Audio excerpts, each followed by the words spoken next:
Assalamualaikum warahmatullahi wabarakatuh. Salam sejahtera buat kita semua. Pertama-tama, mari kita panjatkan puji dan syukur kepada Allah Subhanahu wa taala, Tuhan yang Maha Kuasa, karena kita masih diberi kesempatan, masih diberi kesehatan sehingga kita masih bisa melaksanakan aktivitas kita sehari-hari sebagai seorang pendidik. Di sini saya selaku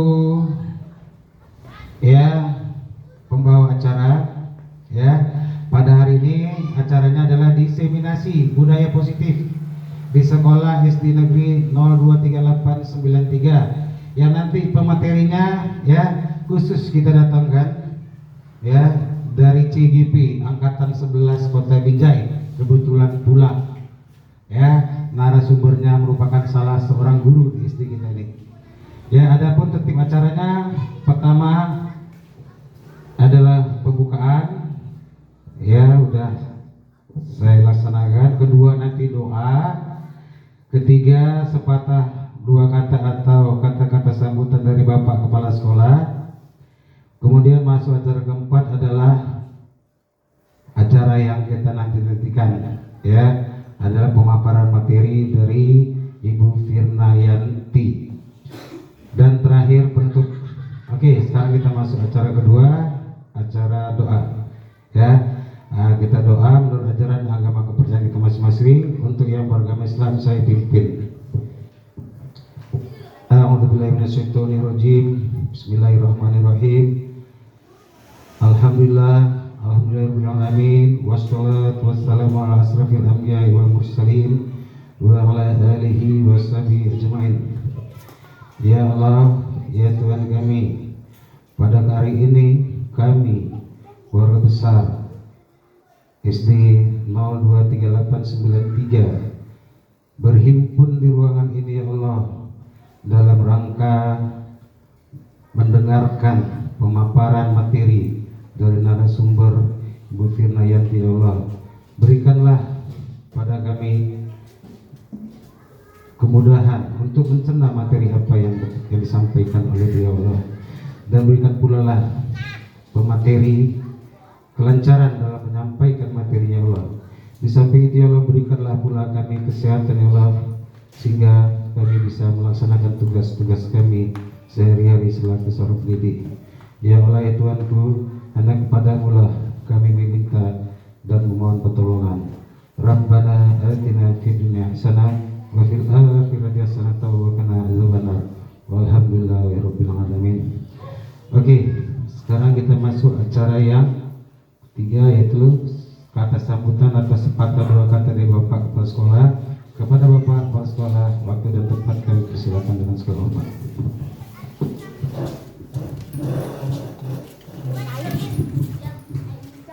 Terima kasih. Assalamualaikum warahmatullahi wabarakatuh. Selamat pagi menjelang siang dan salam bahagia untuk kita semuanya. Yang saya hormati Bapak Ibu Guru, dan yang saya banggakan yaitu Bu Firna sebagai narasumber kita pada pagi hari ini. Pertama sekali marilah kita bersyukur kepada Allah Subhanahu wa taala, Tuhan yang Maha Esa, atas limpahan rahmat dan karunia-Nya yang mana kita masih diberikan kesehatan dan kesempatan hingga kita dapat hadir memenuhi undangan yang disampaikan oleh rekan kita yaitu Bu Firna. Bapak Ibu, memang untuk era sekarang ini tentunya segala informasi kita dapatkan bisa secara tiba-tiba. Jadi untuk kedepannya memang kita disiapkan dan harus memang siap atau siap tidak siap. Memang segala informasi hal yang baru harus kita ikuti. Jadi kedepannya Bapak Ibu, marilah kita sama-sama mempersiapkan diri kita agar siap agar segala sesuatu hal yang begitu tiba-tiba seperti hal ini. Hari ini kita diajak oleh rekan kita untuk mengikuti acara diseminasi budaya positif. Di sini saya harapkan kepada Bapak Ibu sekalian tentunya di sini ada hal baru yang akan disampaikan kepada kita semua. Dan kita merasa bersyukur atas informasi yang disampaikan, karena ini adalah hal-hal yang baru. Budaya positif. Nantinya mungkin kita bertanya-tanya, budaya positif ini apa yang mau disampaikan, apa yang kita terima. Karena terkait budaya. Budaya itu terbentuk ketika kita sudah melakukan berulang-ulang, sehingga tertanam dalam diri kita untuk melaksanakannya secara sukarela. Jadi budaya itu juga di sini saya lihat budaya positif. Tentunya ini sangat baik yang kita nantinya mungkin kita bisa terapkan baik di keseharian kita maupun di sekolah dengan murid-murid kita. Kiranya nanti harapan saya apa yang menjadi tujuan pencapaian dari Ibu Firna, mudah-mudahan Bapak Ibu guru mendukung kegiatan ini dan melaksanakannya untuk kedepannya. Jadi kalau kita sama-sama bekerja sama membangun sekolah ini menjadi lebih baik, itu barangkali harapan yang sangat saya harapkan. Terima kasih. Assalamualaikum warahmatullahi wabarakatuh.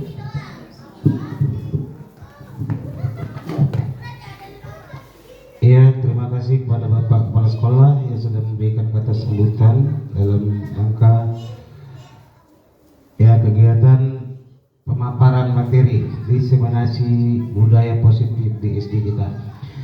Dan kita masuk acara pokok, acara inti, yaitu pemaparan materi dari narasumber kita Ibu Firna Yanti. Dan kepada Ibu Firna, waktu dan tempat kami silakan dengan segala hormat.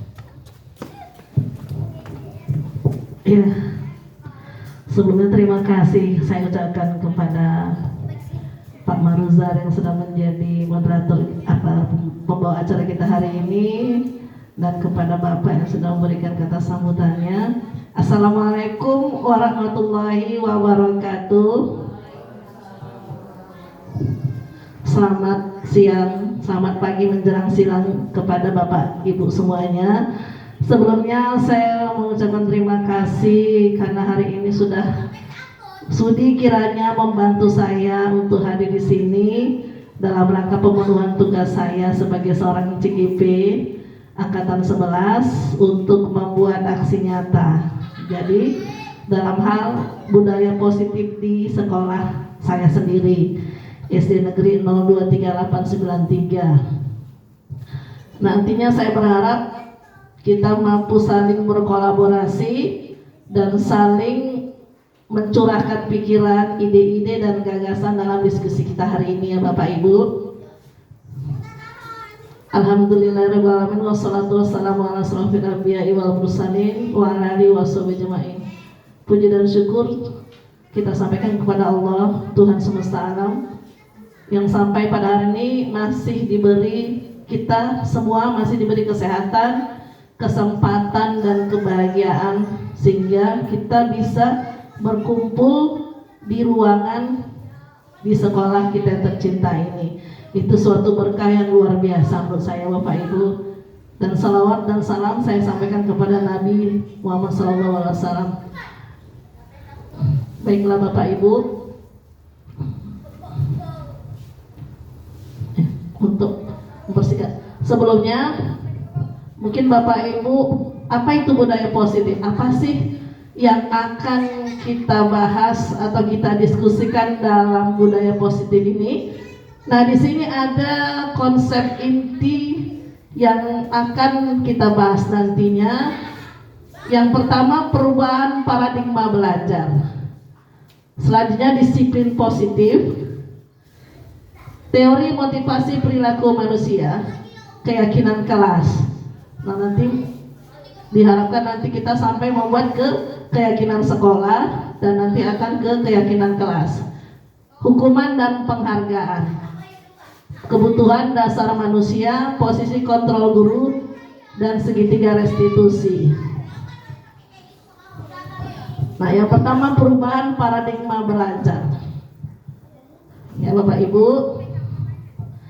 Nah, coba kita bermain ya Bapak Ibu ya.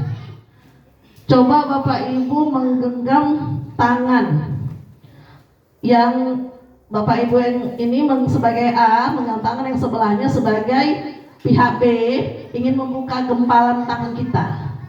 Misalnya Bu menggenggam, Bu Lisda mencoba membuka genggaman tangan Bu Amel, seperti itu. Nah, coba. Iya. Ayo. Ya, gini. Terserah apakah Ibu mau membukanya setelah dibuka atau tetap bertahan dengan gumpalan tangan, seperti itu. Nah, ibarat coba kita bayangkan yang menggenggam tadi, yang menggenggam gumpalan tangan tadi, ibaratkan di dalam gumpalan tangan itu ada sesuatu yang sangat berharga di sini, sangat berharga dan harus benar-benar dijaga baik-baik. Nah, sedangkan pihak B, orang si B ingin membukanya, ingin merampasnya, ingin merebutnya, seperti itu, ya kan? Nah, walaupun dengan berbagai cara, membujuk, menghardik, mengintimidasi, menggoda, bahkan menawari uang agar mau membuka gumpalan tangan kita tadi, kepalan tangan kita tadi. Nah, menurut Bapak Ibu, kira-kira terbuka nggak gumpalan tangannya? Belum dicoba ya?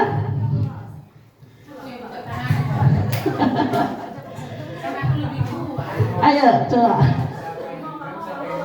Iya, jadi kalau ini satu genggam, satu buka. Boleh menggenggam, Bu apa membuka gitu.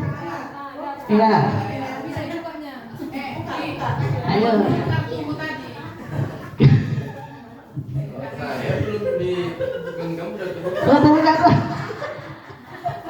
Nah, berarti kalau Bapak belum dibuka, ada tuh buka duluan ya Pak ya. Udah pasrah ya Pak ya. Udah menyerahkan diri. Nah, apakah Anda atau B membuka kepalan Anda itu, apakah ada alasannya apa gitu? Nah, yang kedua, apakah Anda atau orang si B tadi menutup kepala tangan Anda, dan apa alasannya Anda membuka kepala tangan Anda gitu? Nah, dalam kegiatan ini sesungguhnya siapa yang memegang kendali atau kontrol untuk membuka dan menutup kepala tangan? Apakah Bapak Ibu yang menggenggam tangan atau rekan sebelahnya yang membuka? Yang mengatur yang menggenggam tangannya ya. Jadi kalaupun seandainya kayak Bapak tadi bisa terbuka tangannya tanpa dibuka, berarti kan Bapak mengontrol dari Bapak untuk membuka kepala tangannya, kan seperti itu ya. Iya, jadi intinya kita sendiri yang bisa membuka hati kita dan memegang kontrol terhadap diri kita. Kita Bapak Ibu.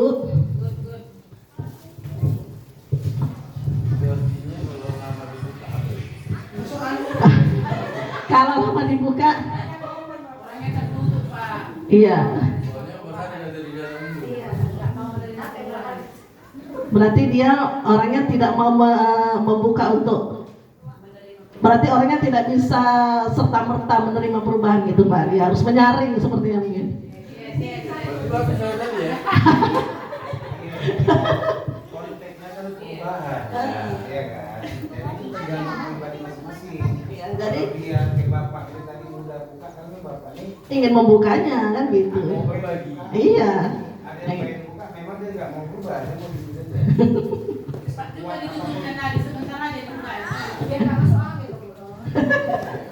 Oke.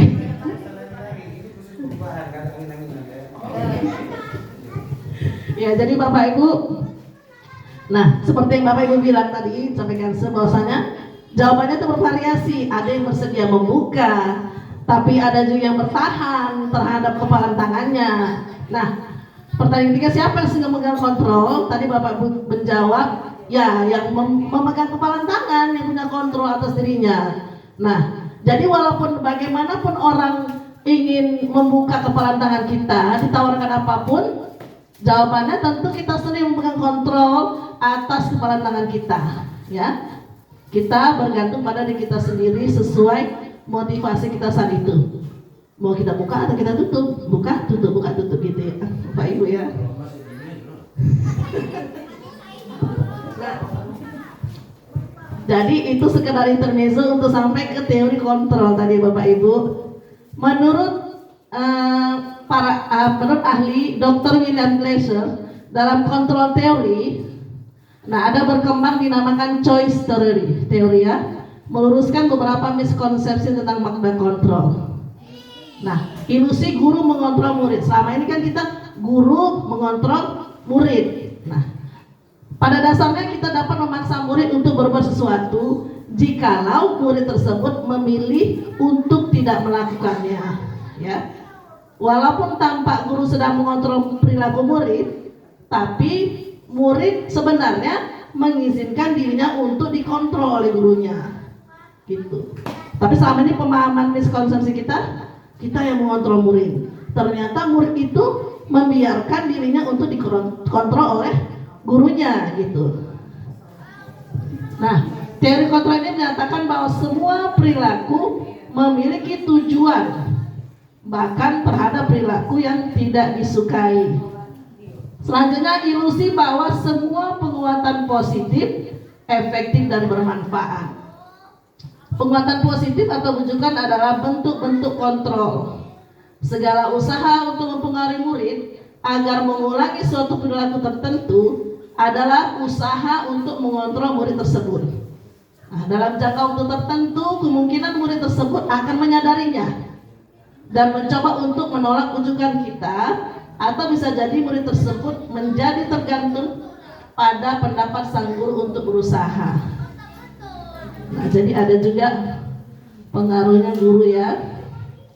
Ilusi bahwa kritik dan membuat orang merasa bersalah dapat menguatkan karakter. Ya, kritikan bisa membuat orang yang merasa bersalah membuat karakter, ya, menguatkan karakter. Nah, menggunakan kritik dan rasa bersalah untuk mengontrol murid menuju pada identitas gagal.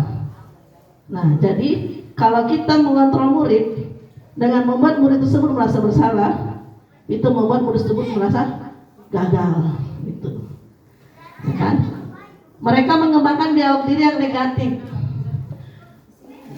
Kadang sulit bagi guru untuk mengidentifikasi bahwa mereka sedang melakukan perilaku ini, karena kita nggak sadar, Bapak Ibu ya.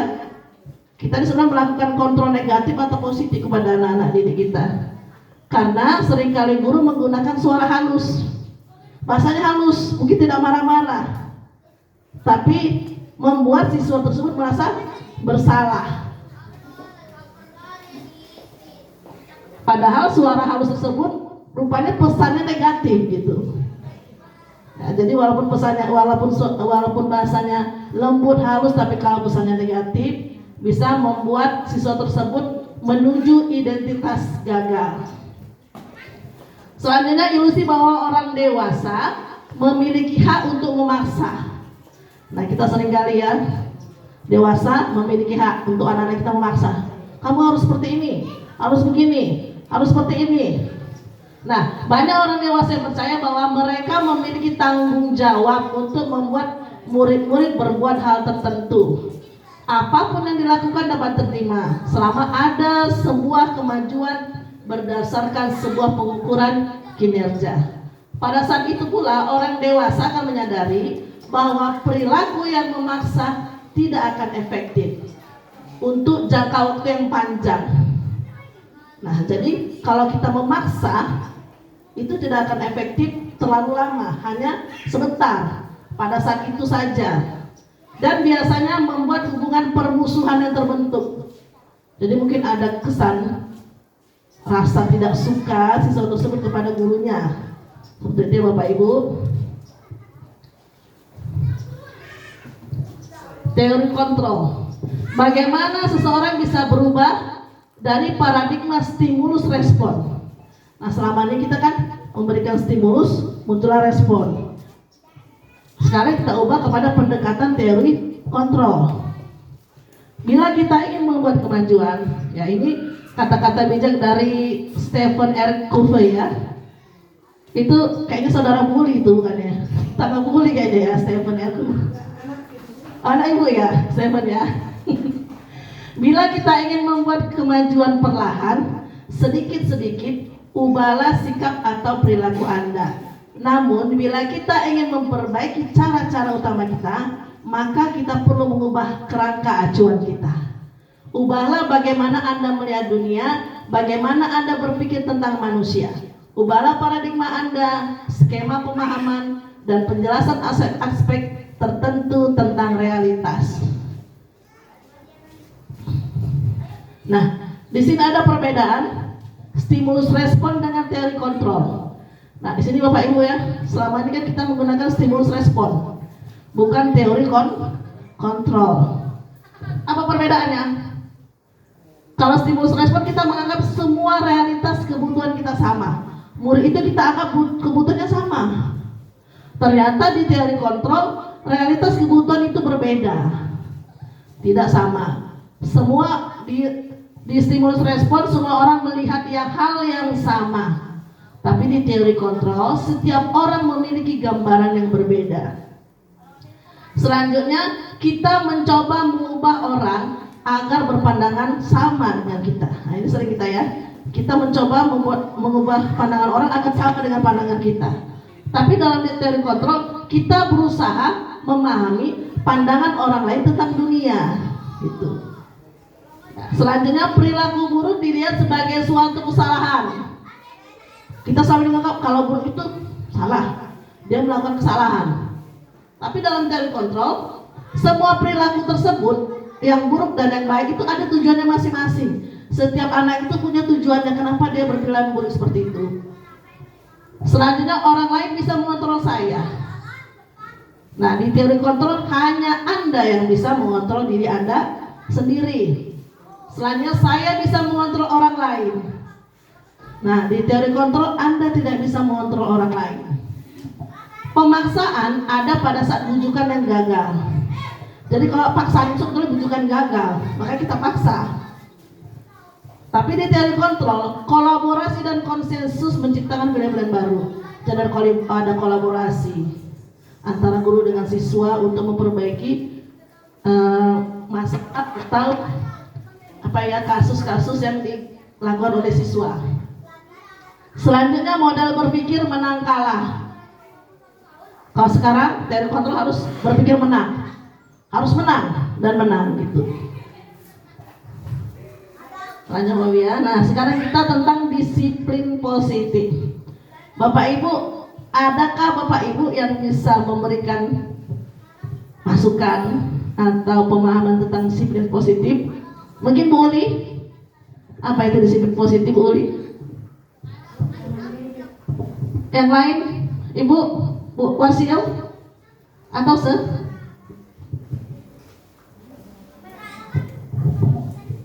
Iya,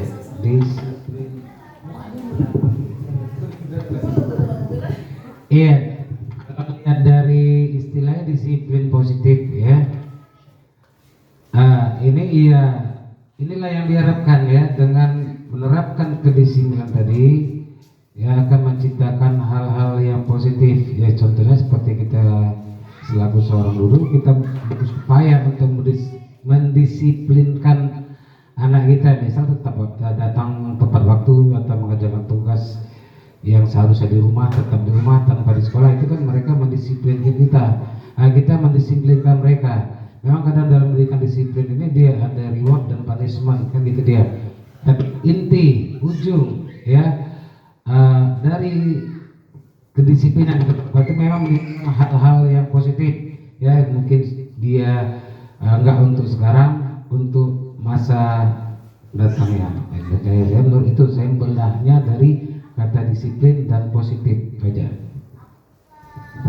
Ya, terima kasih Pak Maruzar. Berarti kalau kita tangkap dari bahasa Pak Maruzar itu ada disiplin itu seperti ada aturan ya kan, ya Pak ya. Aturan di dalamnya, aturan yang bersifat positif, aturan-aturan yang baik, disiplin itu ya Pak ya.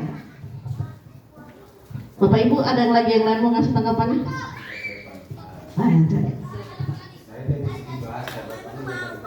Iya.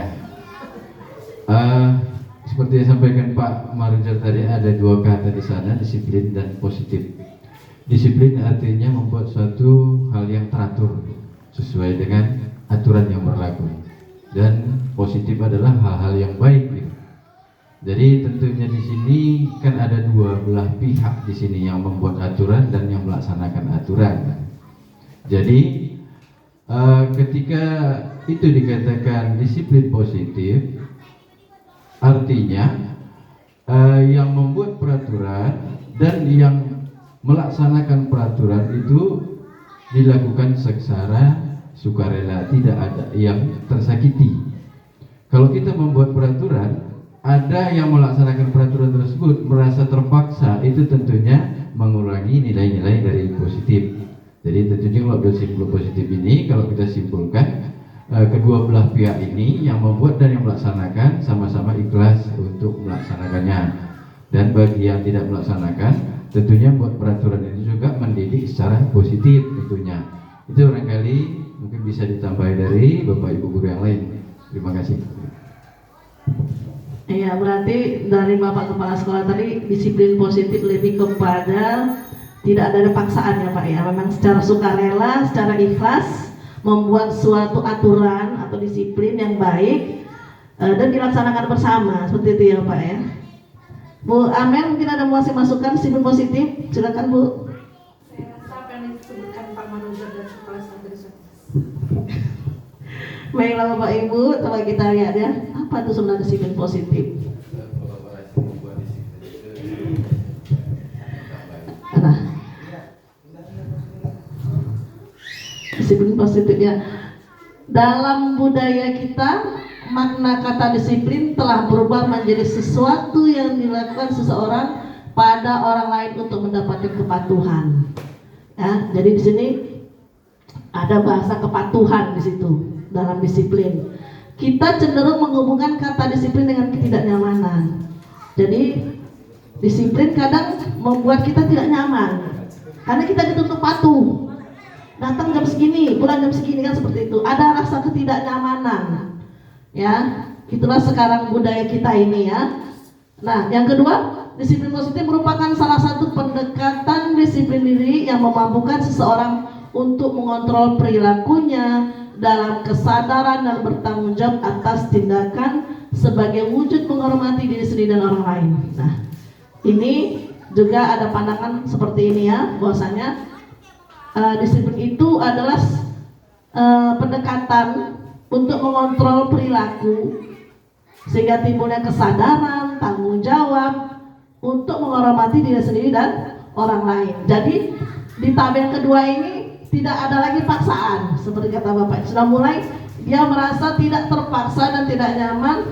Dia merasa itu adalah sebagai kesadaran dalam bertanggung jawab dia kan, untuk menghormati dirinya sendiri. Nah, di tahap yang ketiga, sebagai pendidik tujuan kita adalah menuntun murid untuk memiliki disiplin diri sehingga mereka bisa berperilaku yang mengacu pada nilai-nilai kebajikan universal dan memiliki motivasi intrinsik bukan ekstrinsik. Nah, jadi di sini disiplin positif sudah pada terdapat dalam disiplin positif itu ada nilai-nilai kebajikan universal, nilai-nilai kebajikan yang menyeluruh, ya, dan memiliki motivasi. Jadi memang di sini sudah sampai pada tahapan dirinya itu ada motivasi intrinsik, motivasi dalam dirinya yang muncul untuk melakukan disiplin positif, bukan dari luar, bukan pengaruh dari luar, bukan karena takut, bukan karena patuh, ataupun karena penghargaan. Seperti itu Bapak Ibu. Nah, nilai-nilai kebajikan universal. Nilai-nilai kebajikan universal adalah prinsip-prinsip moral yang dianggap sebagai panduan perilaku yang baik dan benar oleh banyak budaya dan agama di seluruh dunia. Meskipun daftar nilai-nilai kebajikan universal dapat bervariasi, ada beberapa nilai yang sering diakui. Nah, ada kejujuran ya. Ini tidak saya jelaskan ya Bapak Ibu ya. Kejujuran, keadilan, belas kasihan, kesederhanaan, penghargaan tentang kehidupan, kepedulian, toleransi, kesetiaan, kepedulian terhadap lingkungan, kebijaksanaan. Nah, jadi nanti disiplin positif itu di dalamnya terkandung nilai-nilai kebajikan universal ini Bapak Ibu. Ya, jadi tidak lagi sifatnya paksaan. Nah, kita masuk ke teori motivasi perilaku manusia. Jadi manusia dalam bersikap, dalam berperilaku itu memiliki motivasinya masing-masing ya Bapak Ibu. Nah, di sini ada tiga bagian yang berbeda. Teori motivasi perilaku manusia. Yang pertama itu untuk menghindari ketidaknyamanan atau hukuman. Ya, jadi seseorang berperilaku, seseorang berbuat, biasanya motivasi yang pertama itu untuk menghindari ketidaknyamanan, supaya tidak kena hukum, supaya tidak dikucilkan dari lingkungan sosial, supaya tidak dijauhi seperti itu. Yang kedua untuk mendapatkan penghargaan. Nah, untuk mendapatkan penghargaan atau imbalan. Misalnya, guru yang datang tepat waktu nanti bapak kepala sekolah ngasih penghargaan. Misalnya, jadilah kita datang tepat waktu semua misalnya. Atau misalnya kalau di kelas siswa yang rajin, absennya tidak ada atau full, nanti ada penghargaan dari gurunya. Nah, itu adalah motivasi kedua. Dan yang kedua itu termasuk motivasi eksternal dari luar. Motivasi dari luar. Ya, takut dihukum, terus mendapatkan penghargaan. Itu motivasi dari luar eksternal. Nah, motivasi dari internal dan dalam diri adalah karena untuk menghargai dirinya sendiri. Jadi dia melakukan datang tepat waktu atau dia selalu mengerjakan tugas, itu memang dia ingin mengubah dirinya menjadi lebih baik, menghargai dirinya sendiri. Menurut Ki Hajar Dewantara, Bapak Ibu pernah jumpa Bapak Ki Hajar Dewantara? Saya pun nggak pernah jumpa soalnya. Bapak Ki Hajar Dewantara itu ada kata-katanya yang bijak.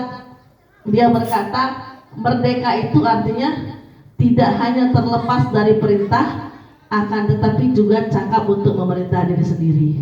Jadi merdeka itu dia bebas, merdeka, tapi dia bisa memerintahkannya sendiri, dia bisa mengubah dirinya sendiri gitu. Jadi bukan merdeka bablas, sudah suka hatimu mau ngapain, tidak. Tapi merdekanya itu dia bisa menemukan motivasi dalam dirinya sendiri untuk bisa memerintahkan dirinya untuk lebih maju gitu, untuk membuat perbaikan dan perbaikan. Nah, motivasi internal menciptakan disiplin positif dan sikap merdeka. Ya, tadi disiplin positif dan sikap yang merdeka, sikap yang tidak diatur-atur, ya kan. Nah, kita sampai ke keyakinan kelas. Kemarin kan kita waktu mau buat PMM pilihannya kan nggak jadi kita buat keyakinan kelas, ya kan Pak. Terakhir kita ambil umpan balik konstruktif. Padahal itu poin yang kedua ya Pak ya. Setelah disiplin positif, keyakinan kelas, baru umpan balik konstruktif. Tapi karena kita belum membuat keyakinan kelas, sebenarnya udah, tapi mungkin bahasanya tidak keyakinan kelas, mungkin masih ke peraturan kelas atau kesepakatan kelas, ya kan? Nah, Bapak Ibu, saya ingin coba Bapak Ibu berpikir, mengapa harus keyakinan kelas? Mengapa tidak peraturan kelas? Sama tidak keyakinan kelas dengan peraturan kelas? Kalau tidak sama, apa bedanya? Coba mungkin Bu Ros mau memberikan tanggapan, saya persilakan. Terus terang saya nggak pernah dengar keyakinan kelas. Soalnya keyakinan itu termasuk agama juga, kepercayaan kita juga.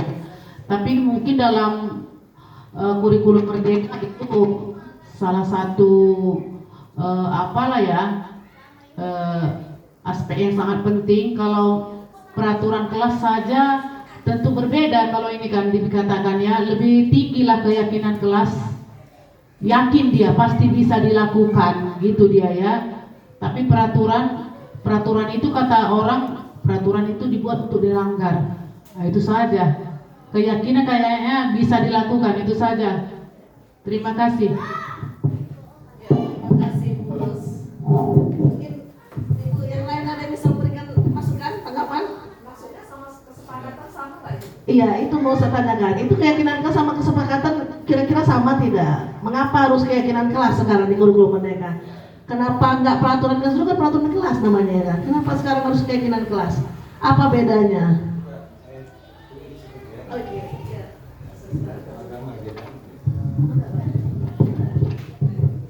Ya, kalau namanya peraturan seperti dibilang Bu Ros tadi ya, semua peraturan itu rata-rata dibuat untuk dilanggar. Intinya memang untuk ditaati ya, tapi kebanyakan peraturannya dilanggar.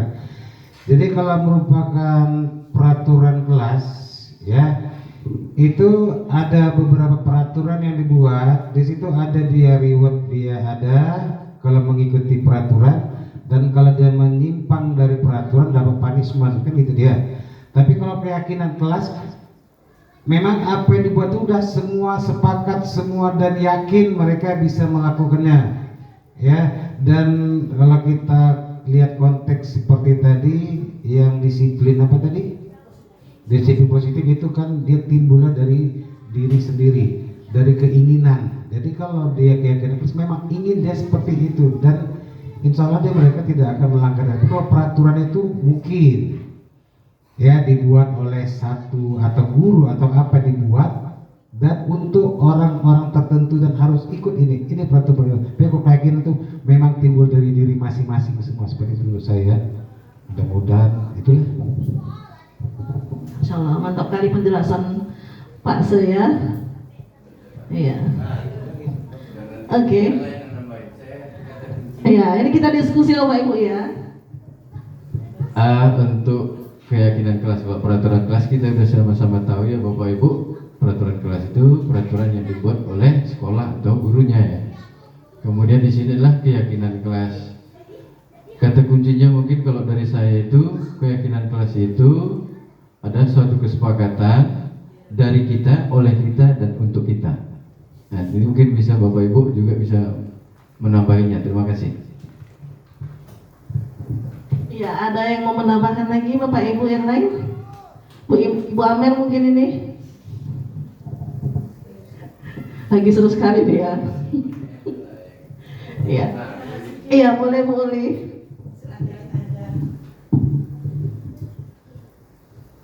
Saya hanya mau menambahkan sedikit, hampir sama dengan yang dikatakan dengan kata kunci dari kepala sekolah. Kalau menurut saya, keyakinan kelas itu diambil dari kesepakatan kelas yang dibuat antara satu kelas, dan biasanya guru itu tidak terlibat dalam kesepakatan kelas. Itu guru hanya mengarahkan dan menuliskan. Kesepakatan itu dari siswa sendiri yang ada di dalam kelas. Mereka yang membuat apa saja, misalkan kalau terlambat atau tidak mengerjakan PR, apa hukumannya, itu kesepakatan mereka. Tidak boleh ini, apa saja poin-poinnya. Guru hanya sebagai fasilitator, tapi tidak ikut campur dengan apa yang mereka sepakati. Mungkin dari kesepakatan itu nanti yang telah diambil di kelas, mereka sudah setuju kesepakatan itu yang mereka buat. Biasanya itu satu-satu sih anak-anak itu ditanya.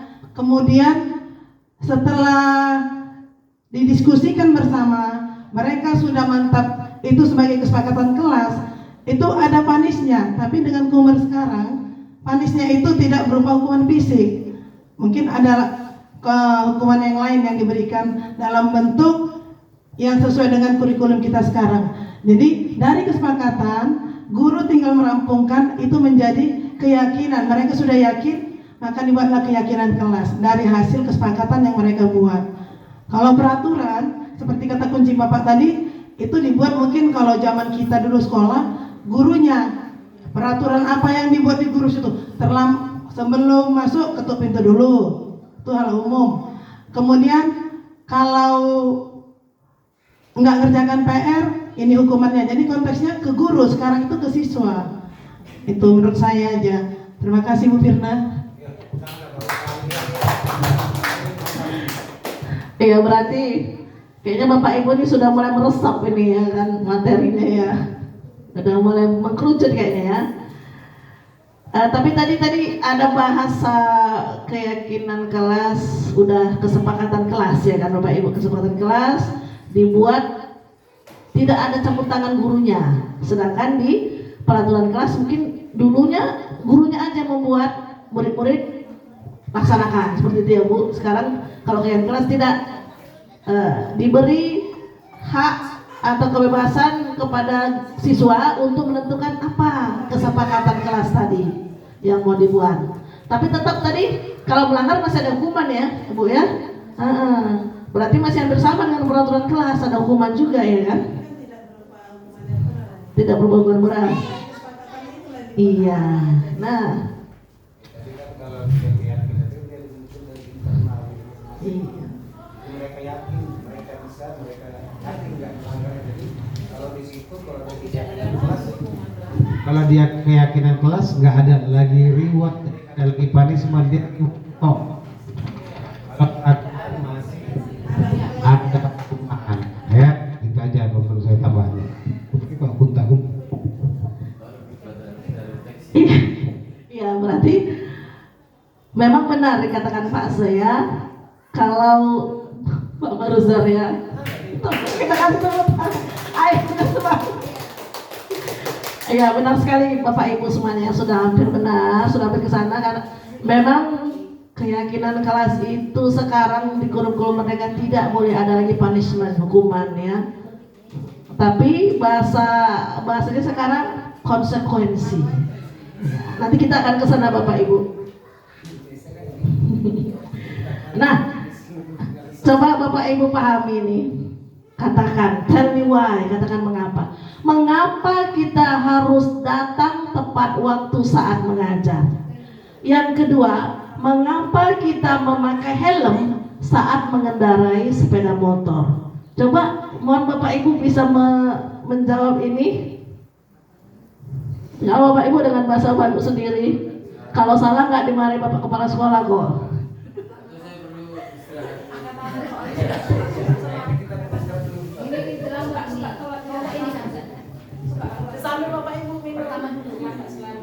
Lebih baik ya Bu Firna, kalau menurut saya sendiri, mengapa kita harus datang tepat waktu saat mengajar?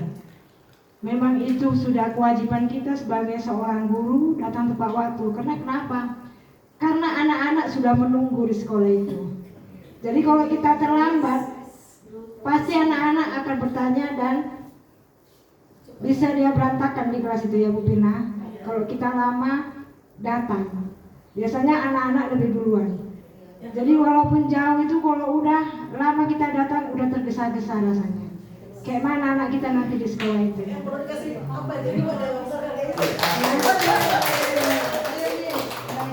Dan yang kedua, mengapa kita memakai helm saat mengendarai sepeda motor? Karena sudah peraturan itu. Sudah peraturan dari kepolisian yang harus pakai helm. Untuk menyelamatkan diri kita sendiri terutama, Bu. Iya. Jangan terjadi kecelakaan. Mungkin hanya itu saja Bu Firna. Terima kasih. Baiklah, saya tambahi walaupun nanti agak nyeleneh ya. Mengapa kita harus datang tepat waktu saat mengajar? Itu nggak termasuk peraturan. Memang itu tanggung jawab moral kita. Ya, itu dia kewajiban kita tanpa dipaksa itu. Bukan karena anak-anak mau ribut, mau apa, itu alasan kesekiannya itu sebenarnya ya. Tapi tanggung jawab moral kita dan itulah guru yang baik. Walaupun saya selalu terlambat. Mengapa kita memakai helm saat mengendarai sepeda motor? Itu bukan peraturan sebenarnya, ya. Untuk keselamatan kita dan kita menunjukkan jati diri kita patuh. Itu saja keselamatan. Walaupun saya jatuh kan bukan ada rugi polisi itu kan gitu. Oke, itu saja. Ada lagi?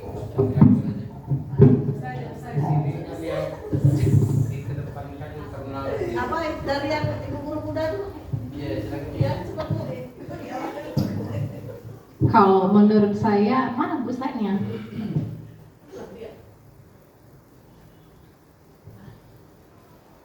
Mengapa kita harus datang tepat waktu saat mengajar itu sebenarnya kesadaran dari diri yang harus kita pertanggungjawabkan.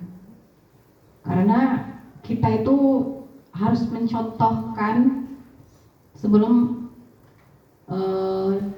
gimana ya? Kita tuh harus jadi contoh dulu, baru bisa ngatain orang lain gitu. Jadi sadar dulu dari diri kita. Mengapa kita harus memakai helm saat mengendarai sepeda motor? Sama sih kesadaran kita. Untuk apa kita menggunakannya dan apa nanti manfaatnya balik ke diri kita lagi gitu. Itu kalau menurut saya. Terima kasih. Kita cukupkan ya Pak Ibu ya. Kalau ada mau ngasih komen lagi, nanti boleh ya diketik di apa ya. Iya. Oke Bapak Ibu, tadi ada beberapa yang menjawab kayak Kak Mem tadi kan, Bu Wasim menjawab mengapa kita harus datang tepat waktu. Karena aturan, sudah ada aturannya seperti itu kan. Terus memang kalau nggak kita terlambat, murid-murid kepada nyariin kita gitu, amburadul muridnya berantakan katanya kan. Ada lagi yang menjawab itu memang sudah keinginan kemauan dari diri, ya kan? Udah memang motivasi dari diri supaya untuk lebih baik lagi seperti itu, ya. Terus mengapa kita memakai helm saat mengendarai sepeda motor? Ya sudah aturan juga mungkin, dan ada yang menjawab juga karena keselamatan, ya. Keselamatan berarti udah adanya kesadaran bahwasanya kalau tidak pakai helm akan terjadi sesuatu yang tidak diinginkan jika terjadi kecelakaan, ya Bapak Ibu. Nah, oke, itu intermezzo. Sekarang kita ke keyakinan kelas dan peraturan kelas. Nah, ini tadi yang saya sampaikan, konsekuensi dan hukuman.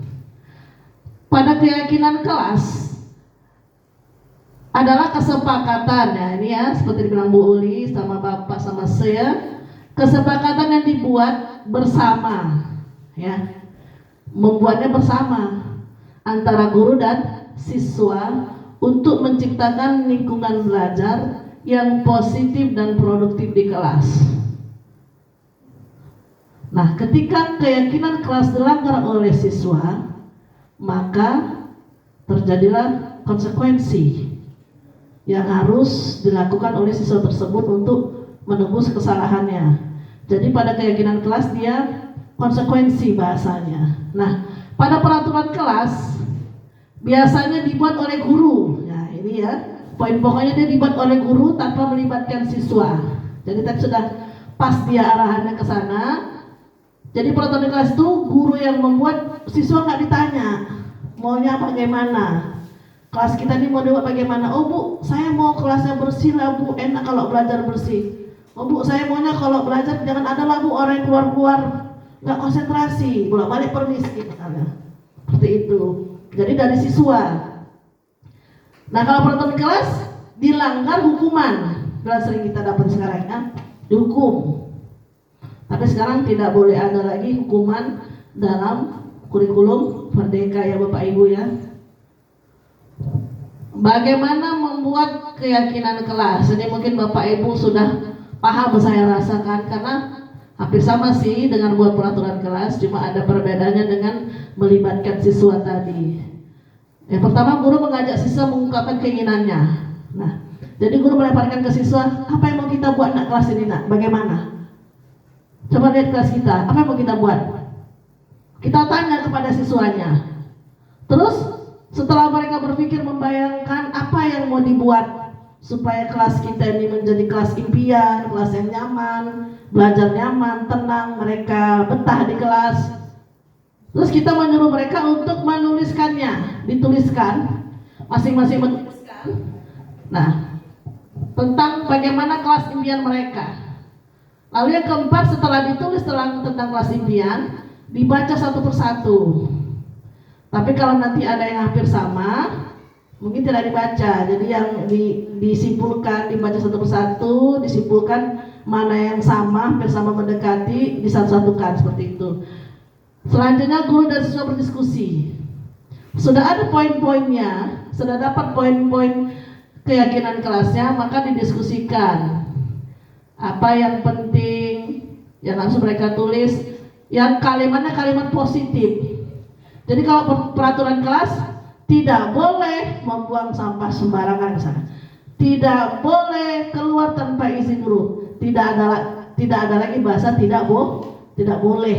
Karena kalau tidak boleh itu peraturan kelas. Nah, jangan makan di dalam kelas. Itu sudah peraturan kelas. Sedangkan kita membuat keyakinan kelas, bahasanya kalimatnya positif. Misalnya membuang sampah pada tempatnya. Ya, seperti dan tidak boleh. Jangan. Nah, seperti itu kalau bisa jangan ada lagi gitu. Harus kalimat-kalimat yang positif. Nah, setelah dapat hasil kesepakatan kelas disetujui, lalu dibuat tanda tangan di siswa. Jadi tadi memang sepakat. Memang dari mereka dan untuk mereka. Ya, dibuat persetujuan. Nanti selanjutnya bakal dibuat. Nah, ini ada nanti ya Bapak Ibu ya. Boleh scan barcode ya kalau mau melihat secara lengkap ya Bapak Ibu. Nanti akhirnya sampai dibuat ke semacam kayak mandi gitu.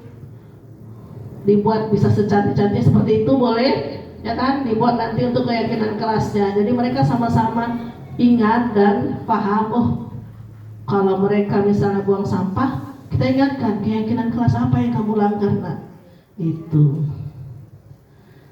Selanjutnya hukuman dan penghargaan. Bapak Ibu sambil ya Bapak Ibu ya. Udah bosan ya?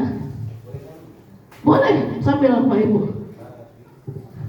Boleh sambil makan, sambil minum, boleh. Sambil tidur juga boleh kalau memang udah ngantuk kali. Hukuman dan penghargaan. Nah, ada hukuman, ada penghargaan.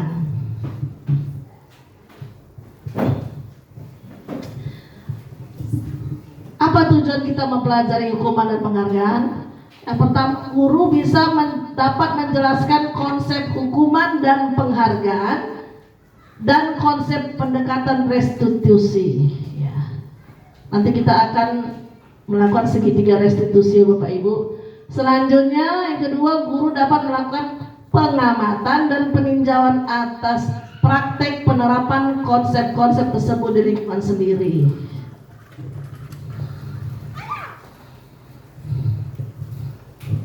Nah, Bapak Ibu guru, mari kita tanyakan ke diri kita, bagaimana kita berperilaku? Mengapa kita melakukan sesuatu? Apakah kita melakukan sesuatu karena adanya dorongan dari lingkungan atau dorongan lain? Apakah kita datang tepat waktu atau kita masuk ke kelas karena kita takut sama Pak Kepala Sekolah, ya kan? Atau memang kesadaran kita untuk masuk? Seperti itu ya. Terkadang kita melakukan sesuatu karena kita menghindari rasa sakit. Misalnya rasa sakit kalau dimarahi, rasa sakit kalau dibentak misalnya, rasa tidak nyaman. Kadang juga kita melakukan sesuatu untuk mendapatkan apa yang kita mau. Apa yang kita mau, dihargai, dipuji misalnya. Oh, Ibu bagus sekali Bu ya, datangnya tepat waktu. Kata Bapak Kepala Sekolah, biasanya datang terus dia Pak tepat waktu kan Pak. Gitu dia ya. Selanjutnya ini ada teori Dine-Gelsen ya kan. Dalam bukunya Restructuring, saya kurang pandai bahasa Inggris ya Bapak Ibu, mohon maaf ya Bu Arsiam ya kalau salah-salah. Restructuring ya, Restructuring School Disiplin ya, menyatakan ada 3 motivasi perilaku manusia. Ya, yang sebelah sana ya, untuk menghindari ketidaknyamanan atau hukuman. Nah, jadi ketika melakukan sesuatu, ini banyak masih kita dapati ya, supaya nggak dihukum, supaya nggak dimarahi. Anak murid kita juga gitu. Kenapa? Nanti kena hukum ibu guru, nggak ngerjain PR, nanti dihukum sama ibu guru. nanti dimarahi sama Pak Se katanya gitu ya kan. Seperti itu misalnya contohnya Pak, nanti dihukum katanya. Nah, terus ada lagi, ini adalah tingkat terendah ya, tingkat terendah motivasi dalam diri kita karena adanya ketidaknyamanan atau hukuman. Nah, jadi dia lebih termotivasi karena adanya hukuman ataupun ketidaknyamanan. Nah, sebenarnya mereka sedang menghindari permasalahan yang muncul dan berpengaruh pada mereka secara fisik, psikologis, maupun tidak terpenuhi ataupun tidak terpenuhi kebutuhan mereka. Bila mereka tidak melakukan tindakan tersebut, jadi hanya sekedar memenuhi kebutuhan, memenuhi kewajiban di sini.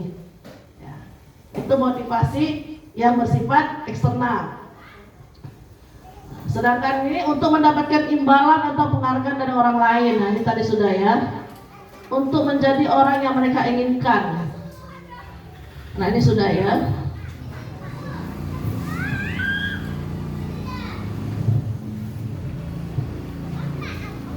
Udah nih. Conclusion sudah. Ini hukuman dan penghargaan sudah. Nah, ini masuk ke kebutuhan dasar manusia.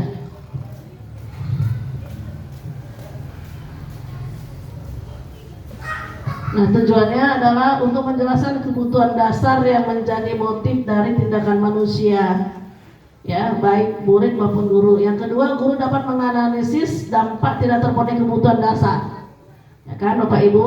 Yang ketiga, guru dapat mengidentifikasi peran dan sekolah guru dalam upaya menciptakan lingkungan belajar dan pemenuhan kebutuhan anak yang beragam. Nah, ini ada kasus ya. Ibu Wati, guru kelas 2 di SD Insan Cendekia, sedang bingung menghadapi ulah salah satu murid di kelasnya, namanya Doni.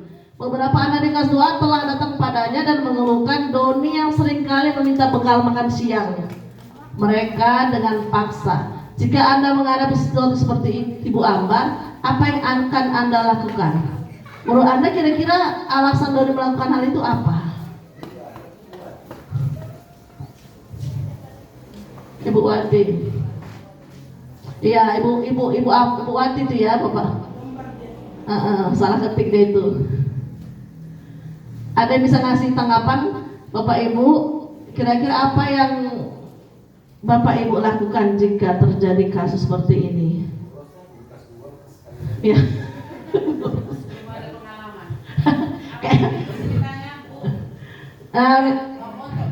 Iya, si Doni ini sering ambil bekal makan siang kawannya dengan paksa.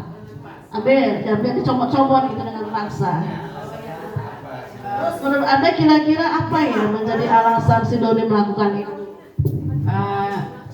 Kita kan sudah mengumumkan bahwa mereka bawa bontot ya kan, tapi si Doni tadi tidak bawa bontot ya, sering gitu ya. Ya mungkin kita cari tahu dulu kenapa Doni nggak bawa bontotnya gitu. Kita cari tahu, dan mungkin dia ya selera lah lihat temannya makan, kasihan juga. Jadi kita, kalau saya ambil piring yang kosong, minta ya, mencoba minta, bagi temannya. Jadi dia dapat banyak kadang yang nggak bawa tadi. Tapi lain kali bawa lah ya gitu. Itu sajalah, berbagi juga. Jadi Alasan Doni kira-kira apa ya Bu? ya mungkin orang tuanya nggak sempat masak, bisa saja kan. Mungkin dia ya dari kalangan ekolem juga, ekonomi lemah. Iya, itu saja. Mungkin ayah mamanya belum lama bangun, atau dia malas bawa nasi, mau mengganggu temannya saja, bisa juga. Banyak faktor itu. Oke, ini alasan si Doni ya maksa minta makan temennya. Untuk bekal makan siang ya. Jadi alasan utama makan ini menurut saya ya, alasan utama ini pasti si Doninya lapar, ya kan? Kalau nggak lapar dia nggak mau maksa-maksa dia tuh, ya. Walaupun enak makan, kalau nggak lapar dia pasti dia nggak maksa. Alasan utama dia lapar. Alasan kedua mungkin dia melihat menu temannya itu juga mungkin membangkitkan selera dan menimbulkan rasa lapar dia. Tapi Kalau menurut saya alasan pertamanya dia lapar kerja. Kayaknya penekanan kali bilang lapar deh ini ya. Nah, kenapa udah melakukan itu? Karena ada kebutuhan dasar manusia yang tidak terpenuhi dia, ya kan? Lapar. Nah, salah lapar. Nah, masuk kemana lapar tersebut? Kita lihat. Yang pertama bertahan hidup. Nah, bertahan hidup inilah lapar, butuh makan, butuh minum, butuh tempat tinggal, ya kan Bapak Ibu, butuh pakaian. Nah, ini kebutuhan fisik bertahan hidup.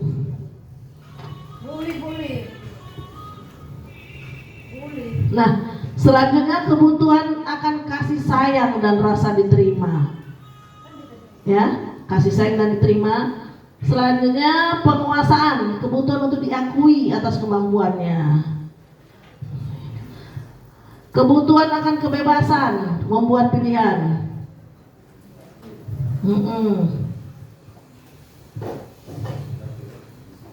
Ya Pak.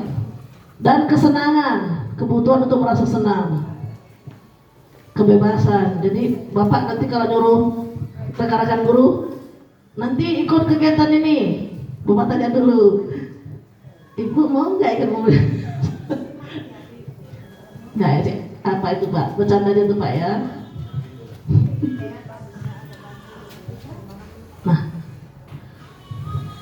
oke, coba Bapak Ibu, ini ada kasus seorang Bimo, seorang anak TKB selalu berlari keluar kelas menuju jalan raya di depan sekolah yang ramai dengan kendaraan.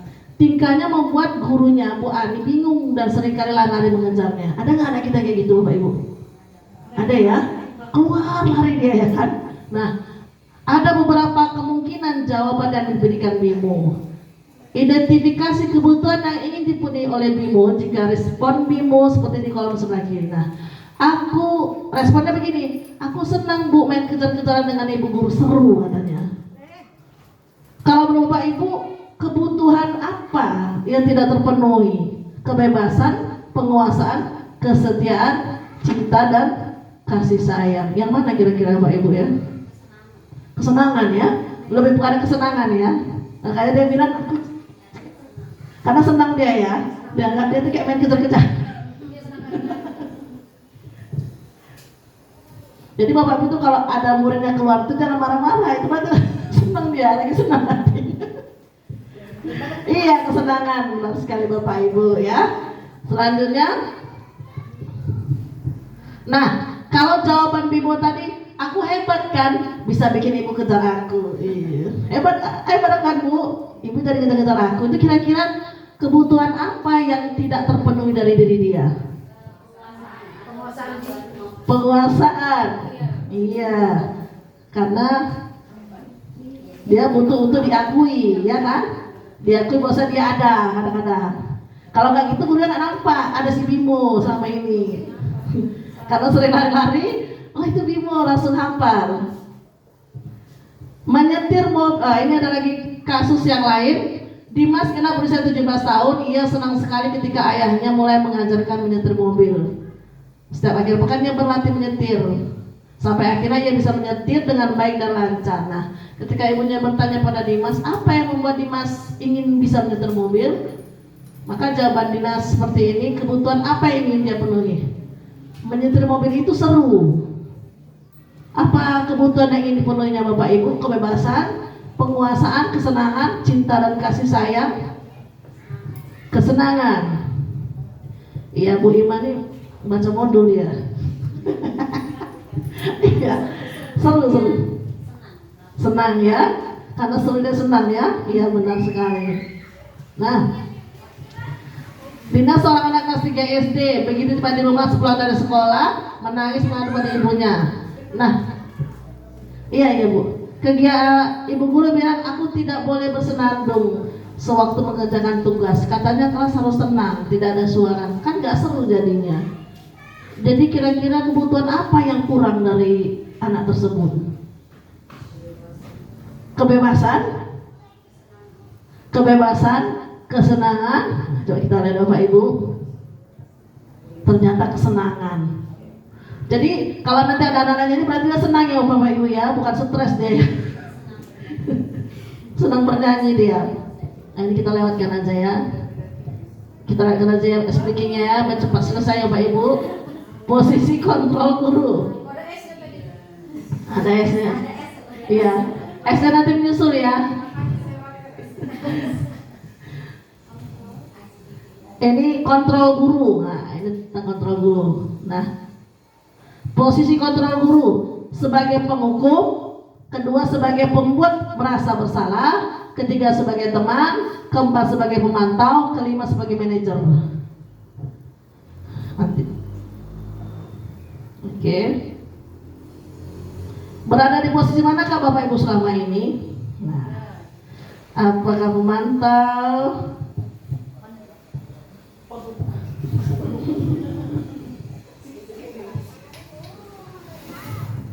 Kita balik ke sini Bapak Ibu, sedikit saya jelaskan ya. Nah, penghukum, pembuat merasa bersalah, teman, pemantau, manajer.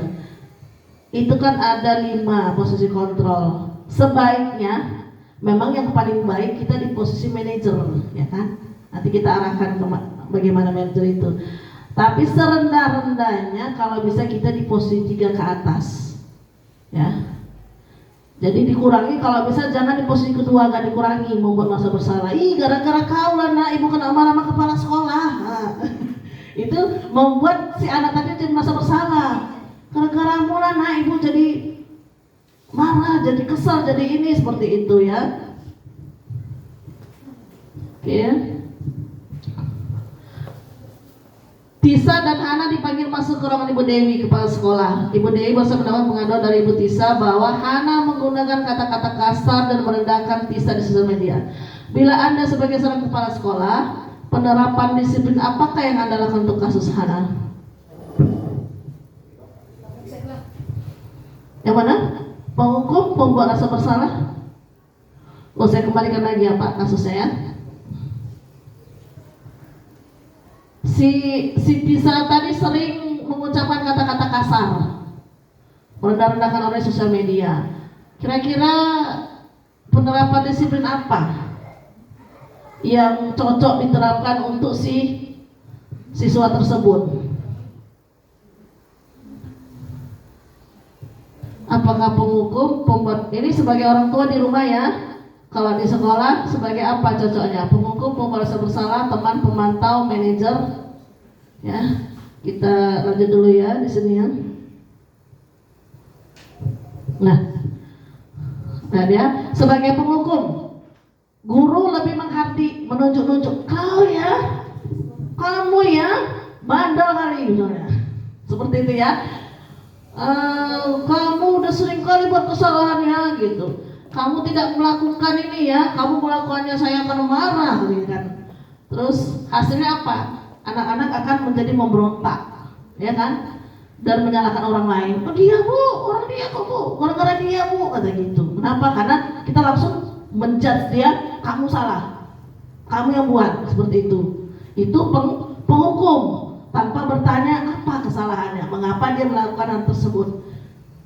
Yang kedua, pembuat orang merasa bersalah, seperti ini, berceramah menunjukkan kecewaan. Nah, kecewa kali ibu sama kalian, gara-gara kalian ibu jadi ditegur kepala sekolah, gara-gara kalian ibu jadinya sesak napas, sakit jantung ibu, mikir itu gitu. Jadi si anak tadi, iya Allah, salahnya, banyak kali lah salah gitu kan. Dia jadi merasa merasa bersalah kali gitu kan. Nah, kamu sudah mengecewakan bapak ibu, mau basa-basa, kamu udah buat bapak ibu kecewa, itu tidak boleh bapak ibu diutarakan. Menyembunyikan dan menyangkal berbohong. Nah, hasilnya apa? Ketika dia membuat salah, dia akan menyembunyikannya, dia akan berbohong, dan dia tidak berani untuk mengungkapkan kesalahannya. Sehingga kita sering tahunya udah terjadi yang parah, baru kita tahu, ya. Kadang saya juga pernah sama anak saya sering bahasanya kita marah, sering marah, akhirnya dia ada buat salah, tidak tahu. Udah beberapa hari ketika gurunya manggil baru tahu, dia tidak berani bercerita. Kenapa? Takut disalah-salahkan, takut dimarahi, takut disenggak-senggak, seperti itulah. Kira dia tidak berani mengungkapkan kesalahannya. Nah, itulah yang sering membuat kita anak-anak kalau dibullying, kalau direndahkan, dilecehkan tidak berani berbicara. Apa? Ya seperti itu, karena kita sering sebagai posisi sebagai penghukum dan membuat merasa bersalah. Yang ketiga sebagai teman. Nah, ini membuatkan alasan-alasan untuk murid-muridnya. Kenapa kamu lakukan itu, nak? Kenapa kamu terlambat? Jadi apa yang kamu lakukan supaya kamu tidak terlambat? Bu, saya terlambat bangun. Kenapa terlambat bangun? Oh ya udah. Kira-kira siapa di rumah bisa bangunkanmu, nak? Mama, Bu. Ya udah, nanti bilang sama mama seperti itu. Itu lebih kepada teman. Jadi anak tadi merasa nyaman, ya, merasa bahwa saya ini diperhatikan, dianggap teman. Nah, jangan terlambat ya, misalnya kamu ini kali ya, rajin kali, kamu harus seperti ini, gitu kan. Anak-anak itu pun senang. Posisi sebagai teman, pemantau, sebagai pemantau, menghitung dan mengukur. Jadi ada catatan sebelumnya, catatan perilakunya, misalnya sering terlambat, sering tidak mengerjakan PR. Nah, jadi bahasanya sering, kamu sudah berapa kali melakukan kesalahan ini? Sudah berapa kali terlambat? 5 kali, Pak. Jadi apa solusinya? Apa konsekuensinya? Apa yang akan kamu lakukan? Apa yang akan terjadi sekarang? Bagaimana cara kamu perbaikinya? Nah, itu sebagai pemantau. Tadi ada apa ya? Hasil dari teman tadi adanya ketergantungan, kedekatan ya. Kalau dari pemantau bisa menyesuaikan bila diawasi. Yang terakhir sebagai manajer ya. Nah, ini juga yang paling bagus ya, mengajukan pertanyaan-pertanyaan. Biasanya kalau kepala sekolah udah mantap nih manajernya kan, Pak. Apa kita yakin apa kamu melakukan hal tersebut? Kalau kamu seperti itu ya. Ibu, kenapa ini, Bu? Kenapa tidak datang semalam, Bu? Oh, jadi bagaimana, Bu? Misalnya, apa yang akan Ibu lakukan untuk memperbaikinya? Bagaimana ke depannya, Bu? Seperti itu. Lebih kepada kita mengajak dia bercerita ya. Itu untuk apa, Bapak Ibu? Hasilnya apa? Bisa menguatkan watak atau karakter, ya. Jadi dengan kita menanyakan mengapa, terus bagaimana cara menyelesaikannya agar tidak berbuat kesalahan seperti itu lagi, itu bisa menguatkan watak dan karakter. Nah, posisi yang terbaik adalah posisi manajer, di mana posisi ini murid dapat menjadi pribadi yang mandiri, merdeka dan bertanggung jawab, dan sikapnya dapat menciptakan lingkungan yang positif, nyaman dan aman. Itu posisi yang terbaik. Nah, ini segitiga restitusi yang terakhir ya, Bapak Ibu. Kita persingkat aja.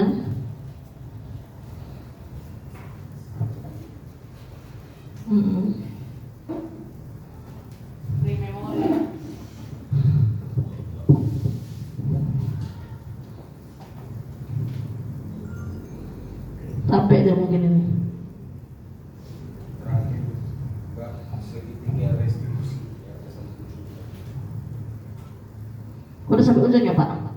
Udah terakhir ya? Segitiga restitusi belum. Enggak, itu bab terakhir saya bilang. Harga bayar.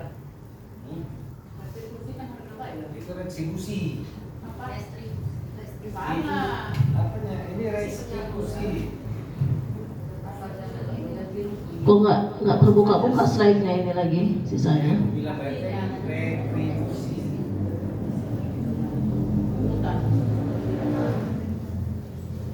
Restitusi lagi.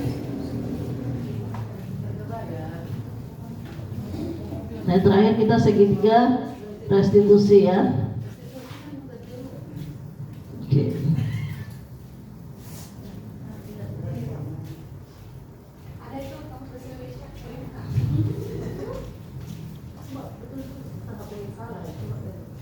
Iya, ganti rugi. Dalam bidang apa namanya? Ya, restitusi ganti rugi. Kalau dia pendidikan, yang rugi terakhir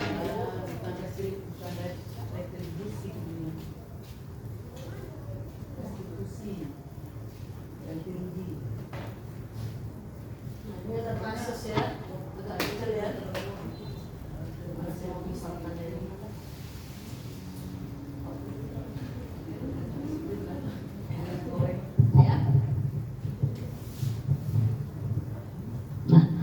guru matematika dan wali kelas 8 Ibu Santi sakit, tidak dapat masuk mengajar. Akhirnya dicarikan guru pengganti Ibu Eni. Ibu Eni baru 2 tahun menjadi guru di SMP tersebut. Beberapa perempuan, ada namanya Vivi dan Natali, mengetahui hal tersebut, mulai menggunakan kesempatan bersikap seenaknya. Jadi ada guru baru ya, berbuat seenaknya, tertawa. Pas belajar tertawa, nggak mengindahkan kehadiran Bu Eni. Akhirnya Bu Eni menyapa Vivi dan Natali dengan ramah sambil mengingatkan mereka untuk tetap fokus pada pengerjaan tugas. Ayolah, tugasnya dikerjakan. Nanti ibu ditegur bapak kepala sekolah kalau kalian tidak kerjakan tugas. Tolong bantu ibu ya. Nah, namun Vivi dan Natali malam dia tertawa. Ibu santai saja. Mereka tetap tidak mengerjakan tugas dan malah mengobrol. Nah, kalau di sini ayolah tugasnya dikerjakan. Nanti ibu tegur bapak kepala sekolah. Ini sesuai yang penjelasan tadi, kira-kira berada di posisi mana ini si ibu guru ini? Pemantau, pembuat rasa bersalah ya, karena ada bahasa nanti ibu dimarahi bapak kepala sekolah ya. Terus tolong bantu ibu ya. Nah, selanjutnya terus keesokannya Ibu Santi Ibu Vivi tadi, Ibu Eni tadi bilang sama wali kelasnya Ibu Santi tentang Vivi dan Natali yang tidak sopan ya di kelas ya. Nah, Ibu Santi menanggapi bahwa tindakan itu boleh dilakukan bila mereka bersungguh-sungguh ingin meminta maaf. Namun Ibu Santi menanyakan kembali, apa yang bisa mereka lakukan untuk mengganti rasa tidak dihormati Ibu Santi. Nah, jadi ketika wali kelas memanggil, dia tidak melakukan, kalian kenapa semalam kok ini ibu apa datang kok nggak diopeni, kok nggak sopan, dia ngajar kok apa bermain-main tertawa-tawa. Dia lebih diajak bertanya jawab gitu. Kenapa kamu lakukan itu nak? Kenapa melakukannya? Kenapa? Terus apa yang kalian lakukan? Bila kalian ingin minta maaf sungguh-sungguh, terus apa yang ingin kalian lakukan untuk menggantikan rasa tidak dihormati Ibu Santi? Ya, terus keyakinan keras apa yang sudah kalian langgar? Nah, jadi ketika mau menerapkan segitiga restitusi, ada ditanyakan keyakinan keras apa yang mereka langgar ya.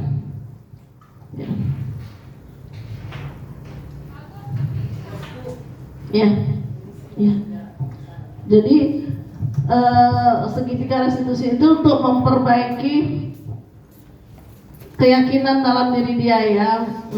Dia tidak jadi lebih kepada memperbaiki pribadi dia gitu. Jadi dia tidak merasa bersalah, tapi dituntut untuk bagaimana dia memperbaiki kesalahannya dan dia tidak mengulangi kesalahannya, seperti itu ya. Mungkin itu saja Bapak Ibu.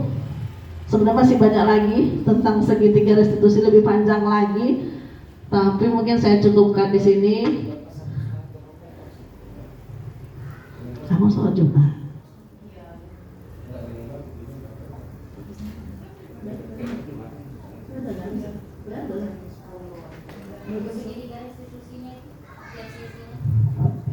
Iya.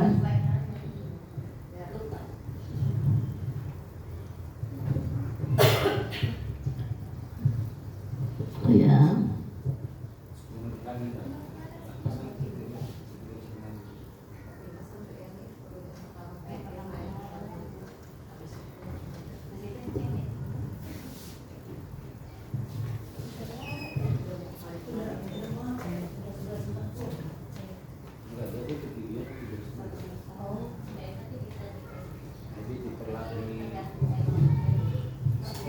Ini sedikit ya apa internetnya nih ya. Tuntutannya agak lambat ya.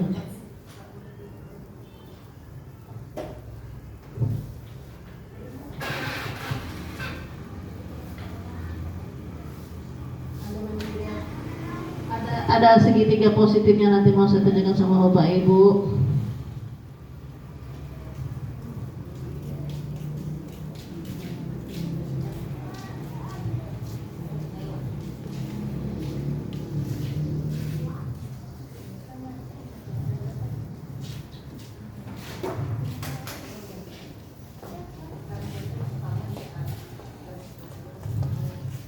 Kayaknya udah bisa ya Pak Ibu ya.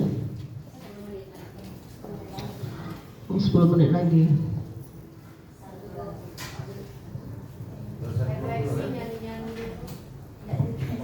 Ya, es breakingnya. Es breaking. Es krim ya.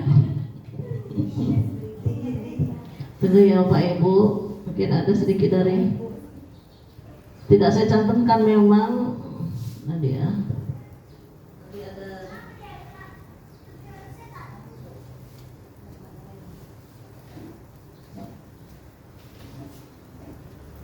Ada tertinggal memang es breaking ini. Es breaking. Asyik. Dan es breaking apa itu? Segitiga restitusi. Ini saya ambil dari teman saya Bapak Ibu ya.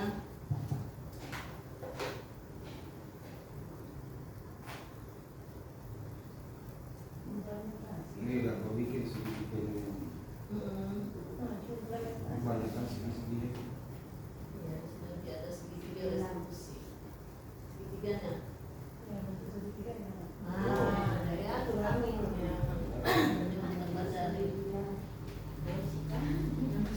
Segitiga kakak nggak tahu mau dipakai mana bentuknya. Ingat aja segitiga biru.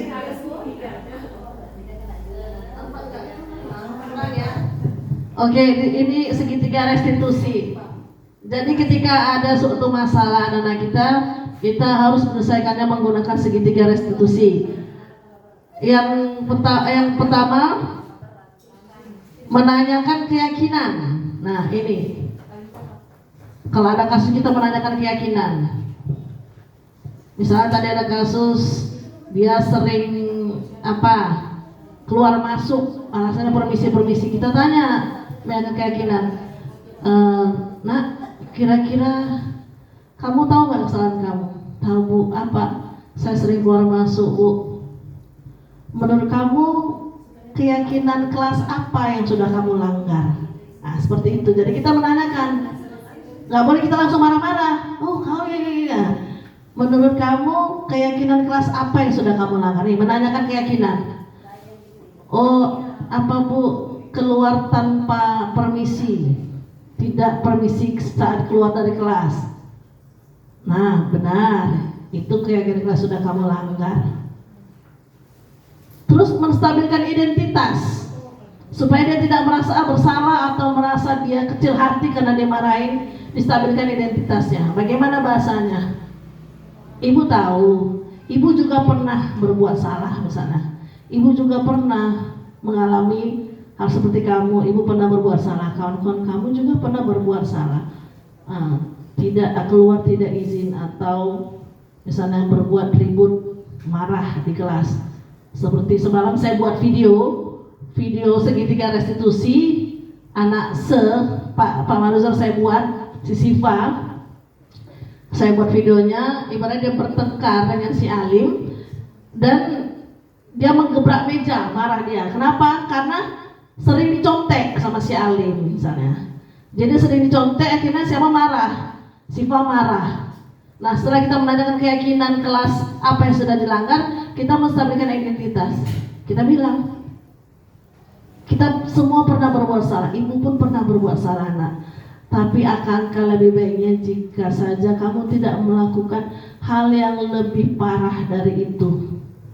Dia udah menggebrak meja, dan dia membentak si Alim tadi gitu karena. Jadi dia menstabilkan identitas. Bahasa seperti itu harus kita sebutkan, jangan lagi kamu salah, akhirnya nggak boleh kayak gitu. Nggak bisa lagi seperti itu Bapak Ibu. Jadi harus menstabilkan identitas kita. Selanjutnya baru memvalidasi tindakan yang salah.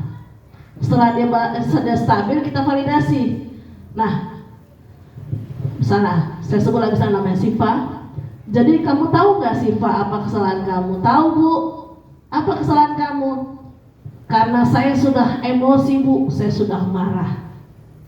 Tapi kan karena siapa nyontek Bu? Iya, Ibu tahu. Mungkin namanya kita sudah capek mengerjakan, pastinya kita marah kalau kita dicontek. Jadi menurut kamu tindakan yang kamu lakukan itu menggebrak meja, memaki si Ali, benar tidak? Salah Bu. Nah, jadi di situ kita membangkitkan apa kesadaran diri dia, bahwasanya dia merasa dia salah gitu. Jangan kita menyalahkan, tapi kita membuat dia supaya merasa dia tahu salahnya di mana. Ya Bu, saya salah Bu. Seharusnya saya tidak boleh emosi seperti itu Bu. Jadi apa yang kamu lakukan Sifa untuk memperbaiki kesalahanmu? Konsekuensi, ya itu masuk konsekuensi. Apa yang dilakukan untuk memperbaiki? Baik Bu, saya akan minta kepada Alim Bu, dan saya tidak akan mengulanginya lagi Bu. Jadi Sifa, apakah nantinya kamu tidak akan mengulangi lagi? Tidak Bu.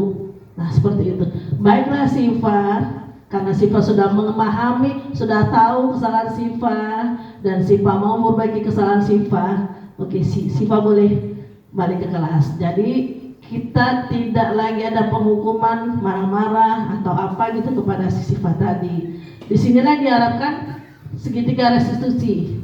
Jadi segitiga restitusi adalah proses untuk menciptakan kondisi bagi murid untuk memperbaiki kesalahannya sehingga karakter mereka lebih kuat, ya, lebih kuat. Jadi tidak merasa tertekan, memberontak gitu.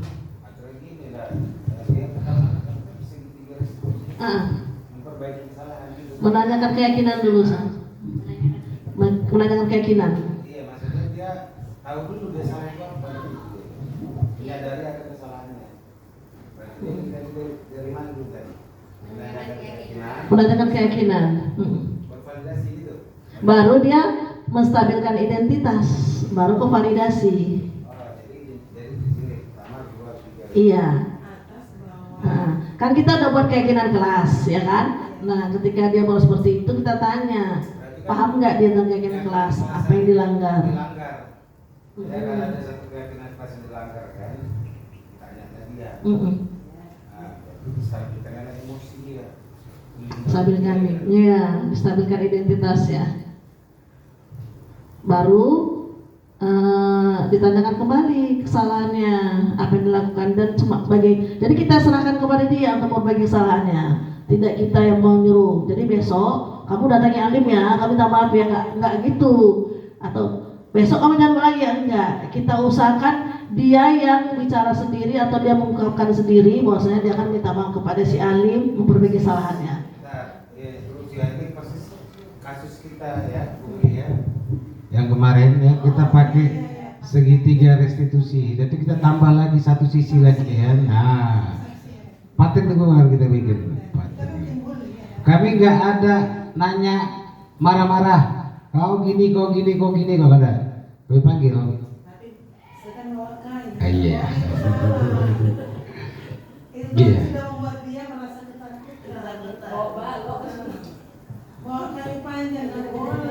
Kan ditanya, kamu tahu nggak salahnya apa? Pertama memang nggak ngaku dia. Kayu naik sedikit baru ngaku dia. Itu kalau kayak gitu gimana? Bisa diterapkan nggak? Hah? Pelotot? Nggak boleh. Kan tadi kan posisi kontrol tadi jangan sebagai penghukum dan pembuat merasa bersalah itu dikurangi. Kemarin Kita sebagai teman loh. Sebagai teman, sebagai pemantau dan sebagai manajer itu kalau bisa ke atas itu. Jadi merasa nyaman untuk curhat dan memberikan kronologis kejadiannya. Kalau kita sudah bawa kayu, kita prototi dengan nada suara tinggi, Ya, sudah jelas dia semakin takut berbicara jujur pun dia nggak akan berani. Makin terpaksa dia Bu ya ungkapkannya. Makin terpaksa. Jadi kalau kita mau mendamaikan anak yang lagi bertikai, ya memang kita harus dengan lembut. Walaupun sebenarnya kita emosi dengan kurikulum sekarang, kita memang harus dibuat lembut, lemah lembut. Jadi nggak dari nada suara, mimik wajah, dan intonasi suara kita itu nggak bisa lagi tinggi. Tidak bisa kita menunjukkan kediktatoran kita sebagai guru. Kita berkuasa, hak mutlak di tangan kita, nggak bisa. Jadi kalau dulu mungkin itu berlaku pada kita. Kalau kita dipelototin, hanya lirikan mata orang tua atau guru, kita udah seperti apa? Iya, langsung ngerti gitu. Sudah rasa takut, mundur 2 langkah. Teratur lu ke belakang. Kalau sekarang nggak bisa, memang begitulah. Dengan tingkat zaman yang canggih, kemudian tingkat intelektual anak-anak dengan adanya IT sekarang udah jauh lebih tinggi.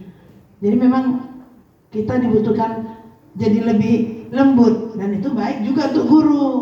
Jadi gurunya nggak cepat tua, nggak keriputan, nggak stroke, gurunya. Kalau marah-marah stroke nanti gurunya. Jadi memang harus kita hadapi dengan lembut. Jadi dia merasa nyaman. Bagaimana murid tadi nyaman sama kita? Dia rela berbagi cerita. Itulah yang diperlukan. Jadi nggak ada jarak yang terlalu jauh seperti dulu. Kita dengan guru jaraknya jauh. Kita dengan orang tua kita ada jarak. Dia sebagai orang tua, kita sebagai anak itu. Tapi kalau sekarang enggak. Jadi kita sebagai orang tua maupun sebagai guru, ya memang harus bisa menjadi sahabat bagi anak dan siswa. Iya, syukurlah Pak Marujar sudah mulai dia di usia yang mulai memasuki setengah abad. Ternyata dia punya sisi kebapaan yang luar biasa. Tepuk tangan untuk Pak Marujar. Walaupun dengan senyum-senyum yang kecut, tapi senyum deh kan. Ya, seperti tadi Bapak Ibu, kalau kita berada di posisi sebagai penghukum atau penghukum, akhirnya dia nanti merasa ada kayak dendam, emosi yang terpendam dalam dirinya. Lihat gurunya itu, aku kepala deh, karena sering marah-marah atau apa. Nanti akhirnya itulah terjadi kadang banyak kasus ya, siswa bisa memukul gurunya, menendang gurunya. Ya itulah takutnya ya kan. Kenapa? Mungkin SMA. Tapi jangan salah, tadi tuh banyak kasus anak SD berani mana gurunya pakai tabak. Iya. Wah itu. Itu agak sakit. Itu nggak pakai segi institusi, saya pakai segi banyak itu. Segitiga biru. Enggak, udah banyak. Nah, ini jadi Bapak Ibu, nah segitiga restitusi tadi kan pertama menstabilkan identitas. Nah, jadi seperti ini bahasanya. Berbuat salah itu hal yang manusiawi. Belum ke sini. Ke atas dulu. Ya kan? Manusiawi. Tidak ada manusia yang sempurna. Jadi kita gitu bilang. Bapak Ibu juga pernah berbuat salah. Kita pasti bisa menyelesaikan masalah ini. Gitu ya. Terus Bapak Ibu, Bapak nggak tertarik mencari tahu siapa yang benar, tapi Ibu Bapak atau Ibu lebih tertarik untuk menyelesaikan masalah. Jadi kita nggak usah cari tahu siapa yang salah, siapa yang benar. Kita selesaikan masalahnya. Kalau kamu menyerahkan dirimu terus menerus, apakah kamu bisa berbaik pada dirimu sendiri gitu. Jadi bahasa-bahasa seperti itu untuk menstabilkan identitas. Kemarin kita kasih opsi kan, kalau mau panjang atau pendek ya kan. Kalau aku mau pendek, salam-salam selesai ya. Pendek, peluk-pelukan.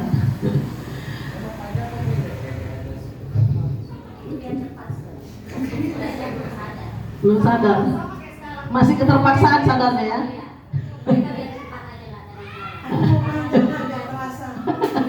Tapi enggak betul juga. Setelah bilang kayak gitu, mereka ya udah balik ke komunitasnya karena masing-masing benar-benar menyadari kesalahannya dan saling memaafkan, ya mereka udah kayak baru.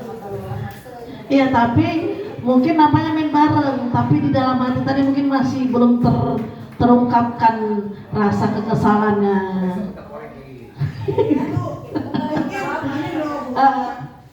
Kondisi yang kami hadapi semalam itu berbeda.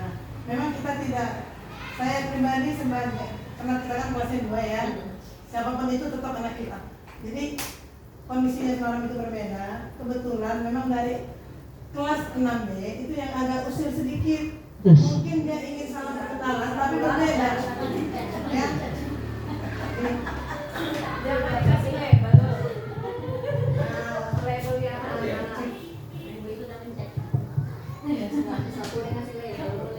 Ya, gini. Mungkin kondisi yang kami hadapi semalam itu agak sedikit berbeda ya Bu Firna.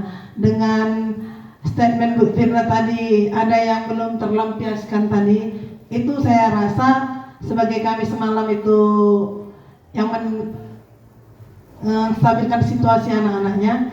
Berbedanya begini, kebetulan memang dari salah satu anak itu tidak mungkin ada yang ingin berkenalan, tapi tingkat perkenalan yang disampaikannya itu tidak sesuai. Karena yang di si A yang ingin diajaknya berkenalan itu kebetulan siswa baru kita. Jadi si B mungkin si B. Jadi si B penasaran, mungkin ingin berkenalan seperti saya katakan. Cuma cara berkenalannya yang tidak wajar, dia sampai melakukan seperti bullying. Dia main fisik yang tidak bisa diterima oleh si A karena dia merasa dia tidak mengganggu.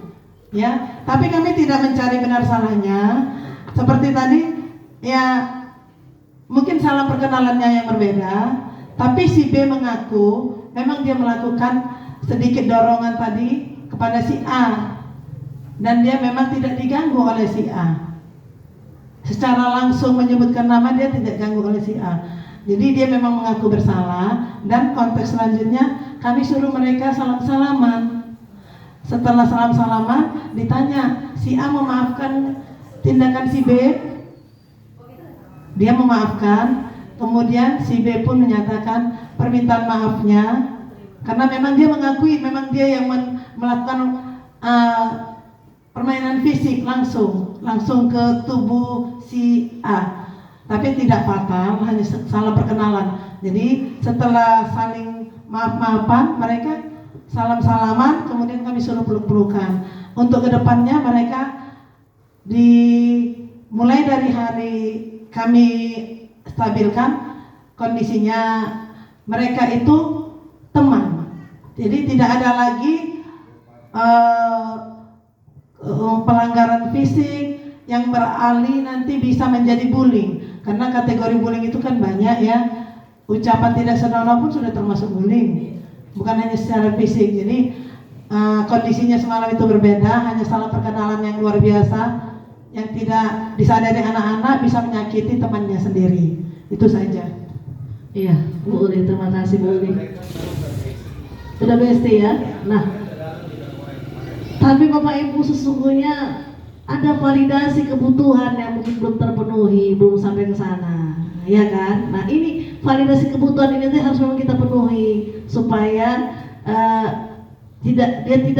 mungkin dia bilang tidak akan melakukannya lagi, tapi kita tidak tahu karena mungkin ada yang kurang, kebutuhan dia ada yang kurang gitu. Tangki cintanya kata Dokter Aisyah Dahlan kan.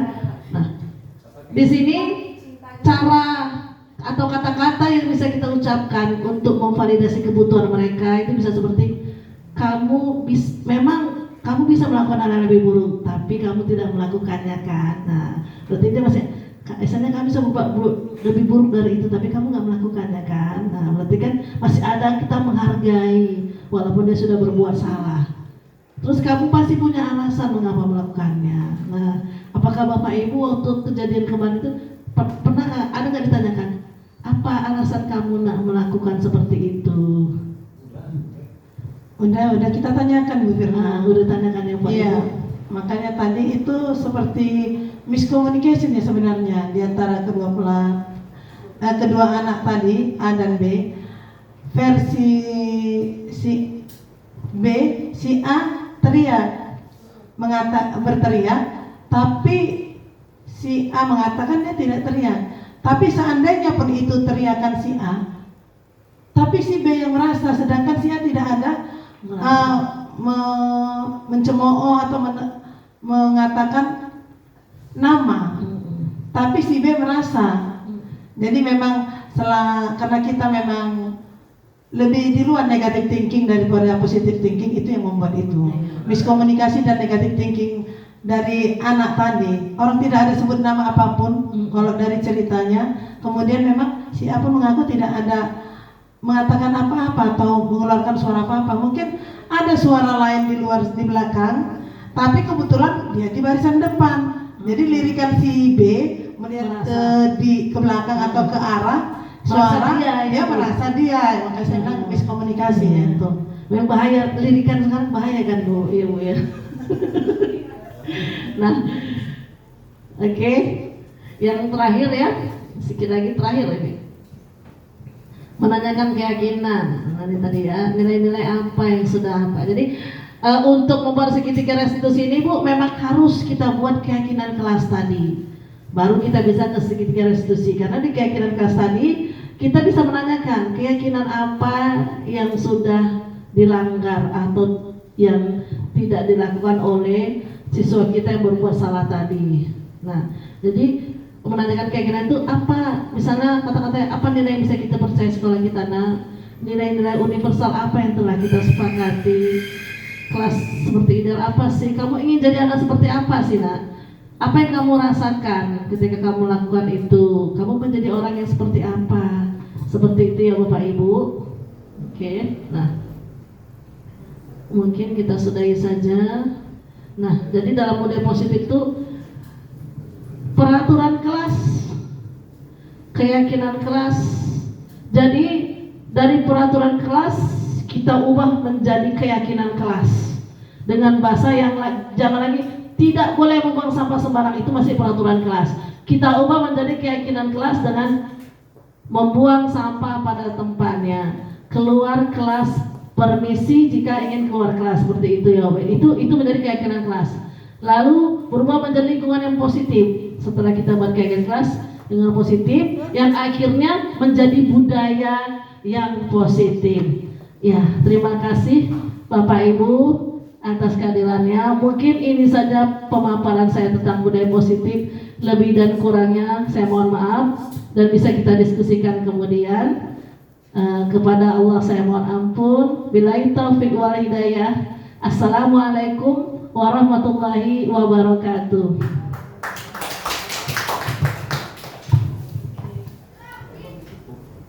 Oke, saya kembalikan lagi kepada pembawa acara. Iya, terima kasih ya kami ucapkan pada Ibu Firna yang telah memaparkan apa itu budaya positif beserta lingkungan positif dan seterusnya. Semoga apa yang disampaikan beliau ini ya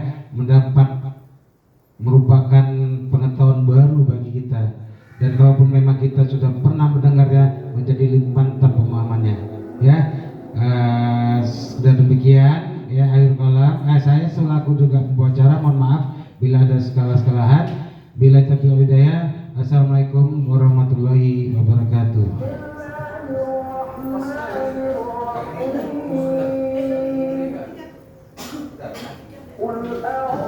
Kasih Bapak Ibu semuanya. Kasih Bapak Ibu. Dalamkan saya maaf Bapak Ibu. Baik-baik.